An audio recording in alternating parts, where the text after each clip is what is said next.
When wars begin, people often cheer. The sadness comes later. The men from the town went off to fight for Germany. Rose Blanche and her mother joined the crowds and waved them goodbye. A marching band played, everyone cheered, and the fat mayor made a boring speech. There were jokes and songs, and old men shouted advice to the young soldiers.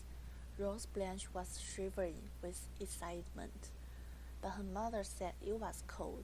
Winter was coming.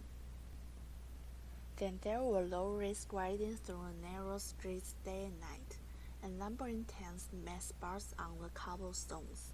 The noise was fantastic. The soldiers in the lorries sang songs.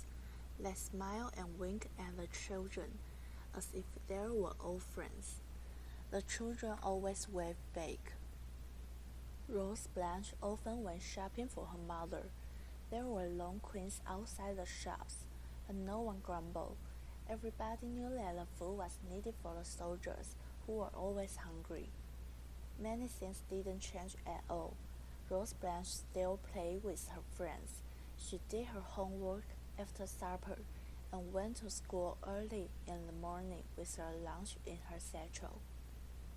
And when school was over, she walked her favorite way home, for her along the river. At home, her mother was always waiting with a hot drink. Nobody knew where all the lorries were going, but people in the town told about them. Some said they were going to a place just outside the town. One day a lorry broke down. Rose Blanche saw two soldiers trying to repair the engine. Suddenly, a little boy leapt from the back of the lorry and ran down the streets. A soldier shouted, "Stop or I'll shoot." The boy ran straight into the arms of the fat mayor. The mayor was immensely pleased with himself. He dragged the boy by the scruff of the neck back to the lorry. One of the soldiers was furious and shouted at the boy, who burst into tears. The boy was thrown back into the lorry. Rose Blanche saw other pale faces in the room. When the door banged shut and the lorry drove away in a cloud of diesel fumes, Rose Blanche was furious at the way they had treated the little boy. Where were they taking him? She followed the lorry right through the town. She was a fast runner. She knew all the shortcuts. Winding Street forced the lorry too slowly. She ran along rutty tracks, across fields, over ditches and frozen puddles. She climbed under fences and barriers in places she was not meant to go.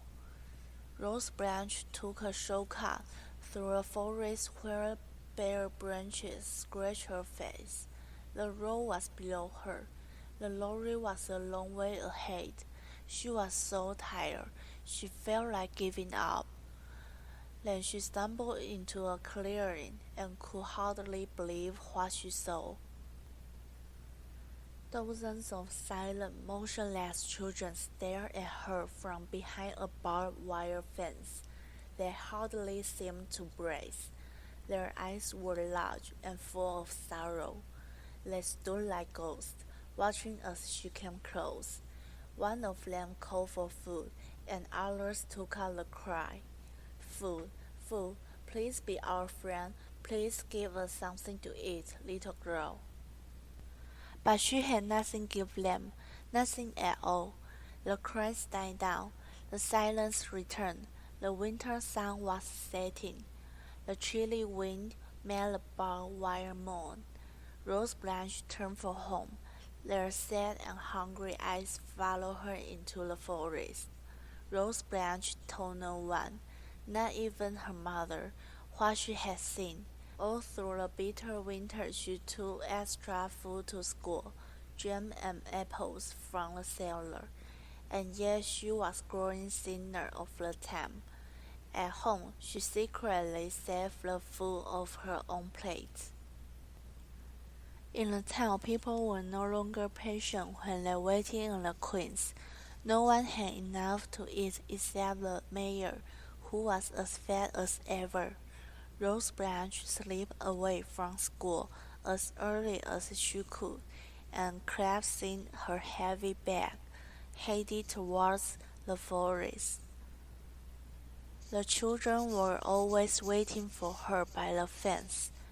When they took the food, careful not to touch the electric wires, their thin hands trembled. Rose Branch learned their names, told them hers, and told them all about her school. The children said little in reply, huddled together. They stared through the fence into the distance.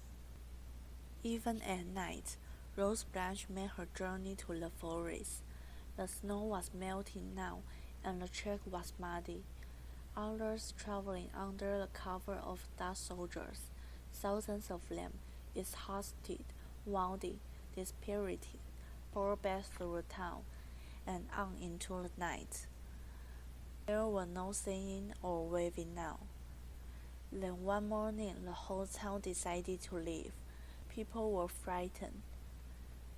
They carried bags and furniture and pets. They loaded wheelbarrows and cars. The mayor was one of the first to leave. He had taken off a bright armband he had once been so proud of. That was the day Rose Blanche disappeared. Her mother searched frantically for her all over the empty town. She asked everyone she met if they had seen her daughter. She's probably with friends, they told her. Don't worry, pack your bags and come with us. Thick fog flooded the forest and it was hard to find the way. Rose's feet were muddy and frozen. Her clothes was torn. She stood by the clearing as though in a dream. Everything so different, it was hard to think clearly. Behind her were figures moving through the fog. Tired and fearful soldiers saw danger everywhere. As Rose Blanche turned to walk away, there was a shot, a sharp and terrible sound which echoed against the bare trees. Meanwhile, there were different soldiers passing through the little town.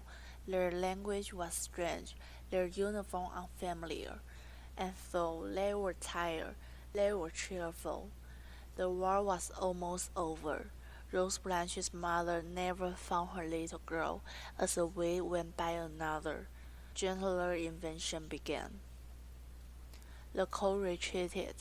Fresh grasses advanced across the land. There were explosions of colors.